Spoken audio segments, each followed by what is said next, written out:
बजे का इकट्ठे रहने का आइडिया ठीक नहीं है। माशा ये सिस्टम ही फ्लॉप है यार। सब घर भी अलॉट हुआ तो सबके अलग घर होते तो आज ऐसा थोड़ी होता। मैं और लैला वहाँ शिफ्ट हो रहे हैं। कंपनी की तरफ से मेरी प्रमोशन हो गई है। अस्सलाम वालेकुम नाज़रीन, जमा तकसीम ड्रामे की नेक्स्ट एपिसोड में देखेंगे कि कैस को ये रियलाइज़ हो चुका है कि लैला ठीक कहती है, जॉइंट फैमिली सिस्टम में रहना और ये सारा एक साथ रहना ठीक आइडिया नहीं है।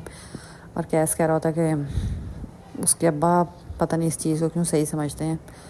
अब तो मैं भी इस हक़ में नहीं हूँ जब से सिदरा और ज़िशान वाला किस्सा हुआ है घर में, तो अब सारे इस बात पे सोचने पे मजबूर हो गए क्या ये इकट्ठे रहने वाला आइडिया ठीक है। तो कैस लैला को कहता है कि मेरी प्रमोशन हो गई है और मुझे घर भी दे रहे हैं, तो मैं सोच रहा हूँ हम वहीं पे शिफ्ट हो जाते हैं। तो लैला कहती है कि अंकल आंटी और बाकी सब घर वाले मान जाएंगे।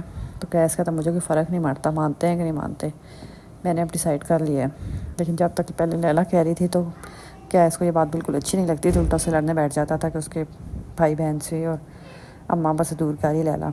लेकिन अब जब से ये इंसिडेंट हुआ है तो अब कैस को खुद भी रियलाइजेशन हो गई है कि इस तरह इकट्ठे घर में रहना ठीक आइडिया नहीं है।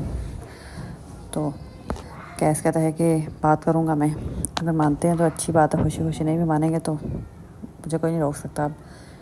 तो लैला कहती है में ब्लेम तो मेरे पे ही आएगा ना कि मैंने तुम्हें पट्टी पढ़ाई और तुम मेरी वजह से डिसीजन लिया है। तो कैस कहता नहीं आता।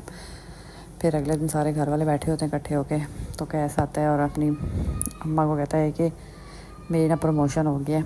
तो उसकी बहन भी बैठी होती है, तो कैस की माँ और बहनों से मुबारकबाद देते हैं। इतने में कैस कहता है कि वो मुझे घर भी दे रहे हैं, तो मैं सोच रहा हूँ मैं और लैला वहीं पे शिफ्ट हो जाएं। तो अब एक नया घर में इशू क्रिएट हो जाएगा। लेकिन कैस कहता है होता रहे, मैं तो यहाँ से जा रहा हूँ, मैं अब नहीं रह सकता इस घर में। इनको जो मर्ज़ी कहना कहें, अब ये जाएंगे तो बाकी भी दोनों भाई यही कहेंगे कि हम भी अलग हो रहे हैं।